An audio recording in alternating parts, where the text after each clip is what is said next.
He wants to join in. Welcome back to my channel, alhamdulillah. Thank you for joining me here. This is going to be my revert story part number 2. I feel like in my first video I touched on what sort of brought me to Islam, but didn't really go into details with the reasons why I chose Islam.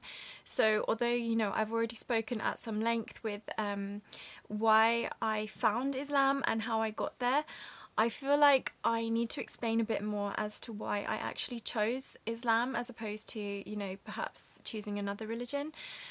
Yeah, so I hope you're all having a good day. Basically, I don't want to repeat stuff that I said in my first video, so I'm going to try and keep this a little bit shorter. But as I did sort of mention, the reason why I found so much resonance with Islam was the fact that it was so pure and that it was just, you know, a covenant between me and Allah. And this was something that I found really lacking in other religions. As I mentioned, you know, my parents brought us up to be very open-minded. So although we weren't brought up with a religion as such, we were always brought up to question and to explore. You know, I remember my dad looking into Buddhism and Taoism. My mum was actually raised as a Catholic. My uncle's actually a religious, a teacher of religious studies as well. So religion is definitely something that, you know, has been a part of our life. As I said, you know, when I was 6, I asked my school teacher, what is God? And she replied by saying I was too young. But I certainly believe, you know, if a child is old enough to ask a question, then they're old enough to deserve an answer.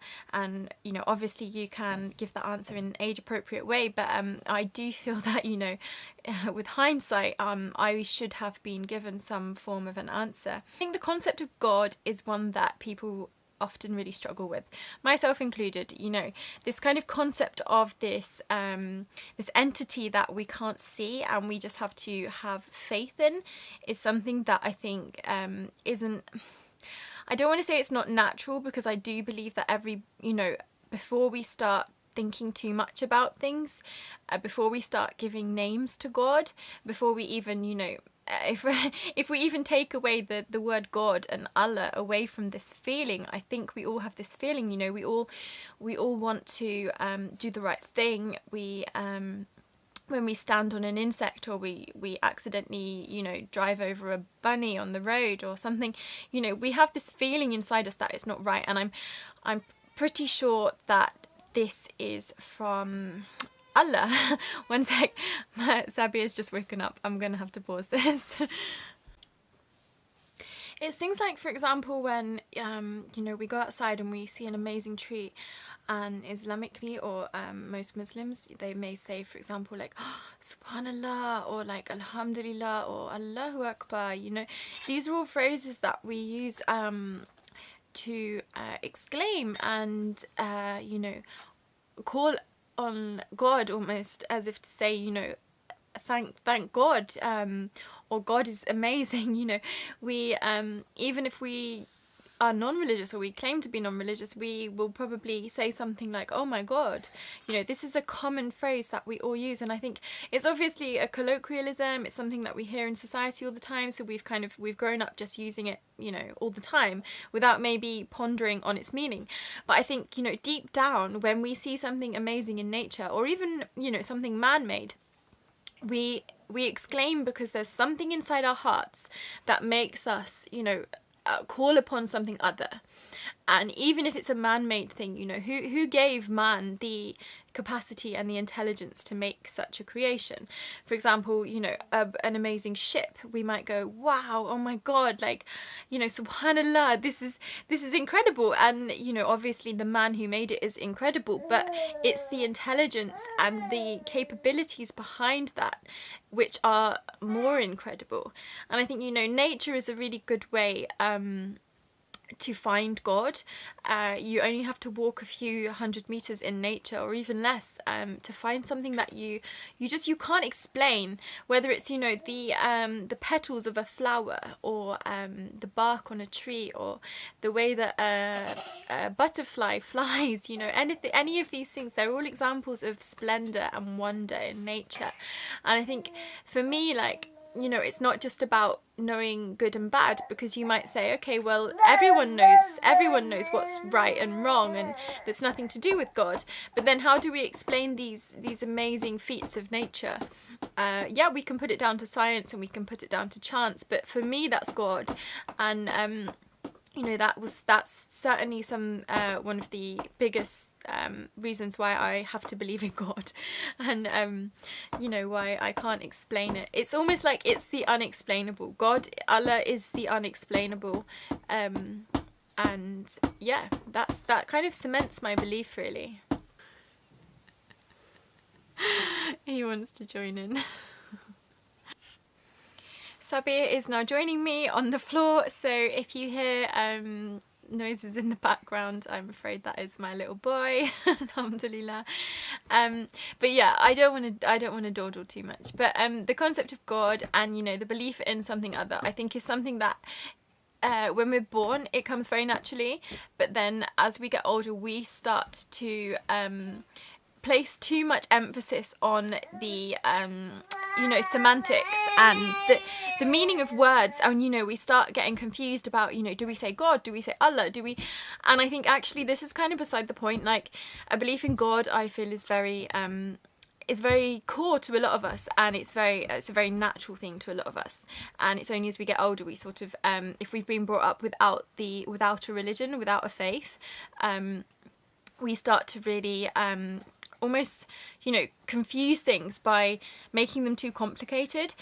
And certainly for me, you know, I feel like I've always believed in God. The concept of something other, you know, there has to be something other. I'm not sure this video is going to work, but I'm too far in to stop now. He's playing with a rainbow on the floor, so I hope that it will occupy him for another 10 minutes, inshallah. Yeah, you know, I've always believed that there's something other. I have a very strong belief in our souls and how our souls were created, and I just think that our souls are too special and too deep to just disappear when we die. And I think because I can't explain that, it gives me, you know, I can't not believe that there's something more. And I suppose what I call that moreness is Allah or God. But when I say it to people, they you know, they get not confused, but they complicate the conversation by going into details of, you know, what does God mean. But actually, to me, God is just, it's that we can't see, it's that we don't know. And, you know, I have faith that God knows what's best for us. And I suppose, so I think I've always had this belief in God or Allah. And obviously, you know, Allah is Arabic for God, so Allah means, you know, the one. So it's the one God, and it's not a different God to what, for example, a Christian might call God. It's the same. It's just that we say Allah because there is only one God. And, you know, this has always sat very comfortably with me. I never believed that there was more than one. There was, you know, to me, there's us, there's humans, there's lives, plants, animals, etc. And then there's this other, and that other is one, and that one is God. So I think I've always had this belief. And then obviously, you know, getting older and meeting people and finding that some people I really connect with, some people I really don't connect with. And I think, you know, this is really funny, especially, you know, sometimes you meet people, or people get put in your life and it's like, you'll really get along with so-and-so, you know, I think you'll really like each other, and you don't. And then conversely, you know, sometimes you meet people that you wouldn't necessarily expect to get along with, but you do. And I think, you know, this is because of our souls connecting. And I guess it's this belief that has always made me believe and want to have a religion. And I think then it was when I started learning about Islam and I realised that, you know, it was so simple and it really is just about pleasing God. And there's, you know, it's funny actually, because the longer I've been Muslim, the more I've realized that there's actually a lot more.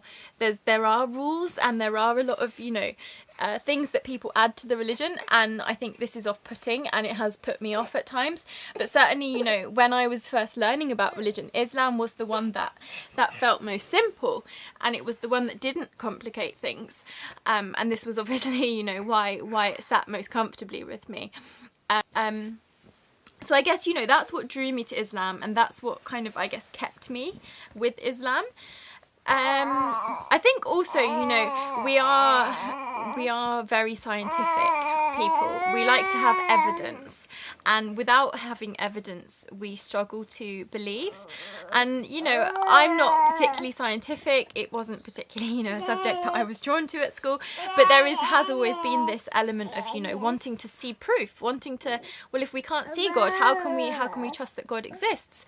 And I guess that's what then made me start reading about Islam, and I thought, you know, I want to discover what it is. And I heard people say things, you know, like in the Quran there's scientific truths, and I was like, well, I want to see these for myself, and I did. And, you know, there were things written that how were they to be known? And so we've just had to have a tea break, and I ate my biscuit and gave Sabir a cuddle, and hopefully I will be able to complete this video.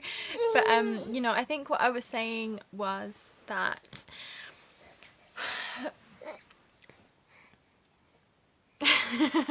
I've lost my train of thought now. You know, this concept of this one God, and just the simplicity of that felt very unique.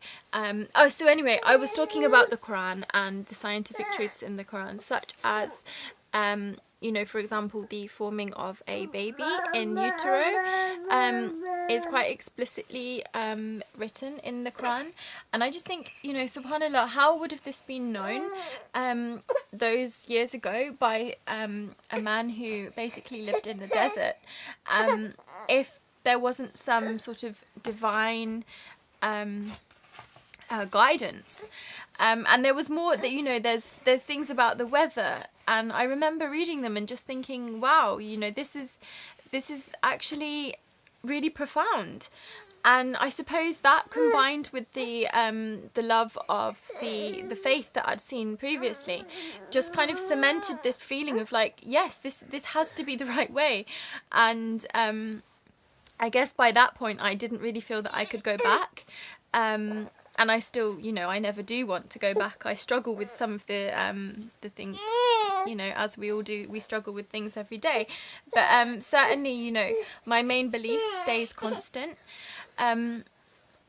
So I've lost my train of thought as to where I was going with this now. But I think, you know, that's what drew me to Islam. It was the simplicity of the faith, the truths that I couldn't deny, and the fact that it was the only religion and faith that sat with me so comfortably. Yeah, I guess, you know, I don't want to refute other religions here. My family belong to other spiritual faiths. So it's not like I want to sit here and say that they're wrong. You know, obviously I have no proof that my way is the right way, and we are told in Islam particularly there is no compulsion in religion. So, you know, we can't force somebody to believe that our way is the right way. But certainly for me, you know, this is what brought me to Islam, and this is what made me choose Islam.